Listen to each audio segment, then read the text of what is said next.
All right. Hello, poets. Today I'm going to try to actually back up and try to talk about something that I think, well, we're going to talk about love today, or at least we're going to talk about the love poem.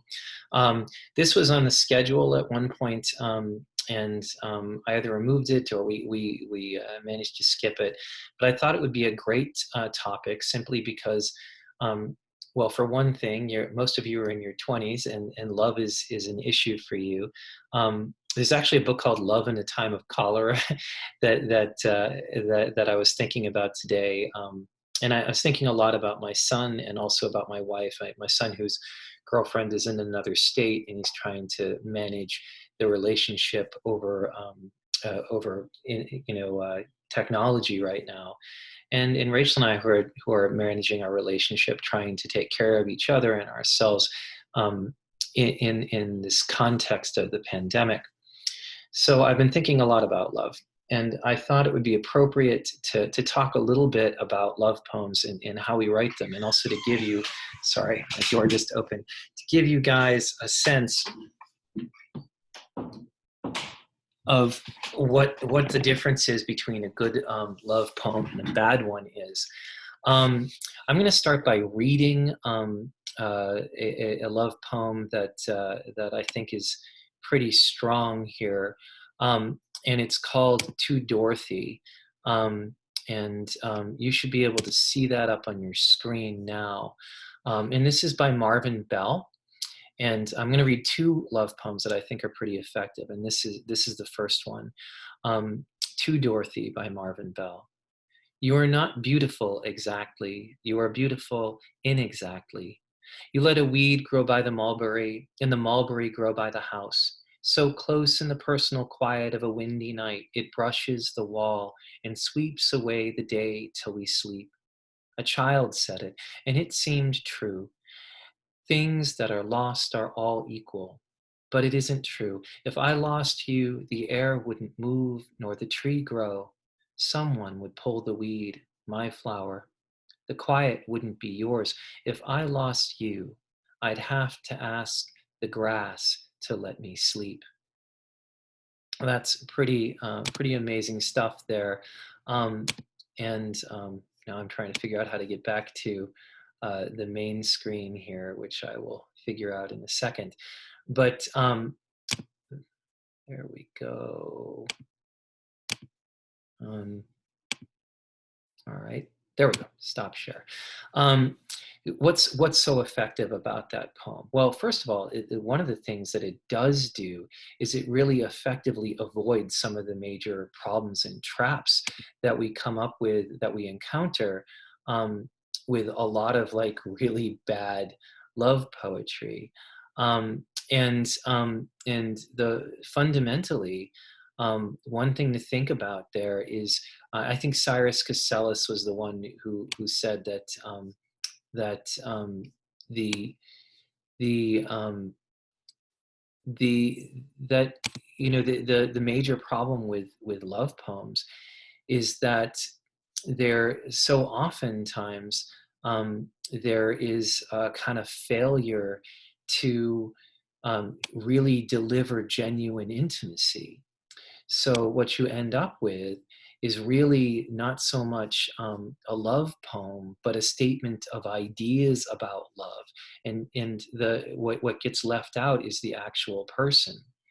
Um, Casellas says that the most pressing challenge in approaching a love poem is conveying intimacy without shutting the reader out of the ecstatic feelings limned in a love poem, to give just enough information without lapsing into a dynamic akin to voyeurism and exhibitionism. So that's one challenge. Like, you want to give details, but not just turn it into exhibitionism. And when asked where does he think most bad love poems go astray, he writes that bad love poems usually go into gauzy, soft focus, ignore revealing details, and refuse to accurately and specifically portray real intimacy or the beloved. Um, so he actually has written a lot of love poems. Casellas has himself, and a whole book of erotic love poems called Beautiful Signor, which are incredibly good. Um, for some reason, it's not really letting me choose to share that particular one. Oh, wait, there it is. Um, so hopefully I can get this to share. And here's the poem. Uh, that's the title poem to that book. Um, all dreams of the soul end in a beautiful man or woman's body. That's a quote from Yeats. And the poem goes, whenever we wake, still joined, enraptured at the window, each clear night's finish, the black pulse of dominoes dropping to land. Whenever we embrace, haunted, upwelling, I know a reunion is taking place. Hear me when I say our love's not meant to be an opiate. Helpmate, you are the reachable mirror that dares me to risk the caravan back to the apogee, the longed for arms of the beloved. Dusks of paper whites, dusks of jasmine, intimate beyond belief, beautiful Signor, no dread of nakedness, beautiful Signor, my long ship, my opulence, my garland, beautiful Signor, extinguishing the beggar's tin, the wind of longing, beautiful Signor, laving the ruined country, the heart wedded to war, beautiful Signor, the kiln blaze in my body, the turning heaven, beautiful Signor, you cover me with pollen, beautiful Signor, into your sweet mouth. This is the taproot against all strictures, desecrations. I'll never renounce, never relinquish the first radiance, the first moment you took my hand. This is the endless wanderlust. Dervish, yours is the April upon April love that kept me spinning, even beyond your eventful arms, toward the unsurpassed, the one vast claiming heart, the glimmering, the beautiful and revealed Signor. Easy poem to find. You can access that anytime over at Poetry Foundation.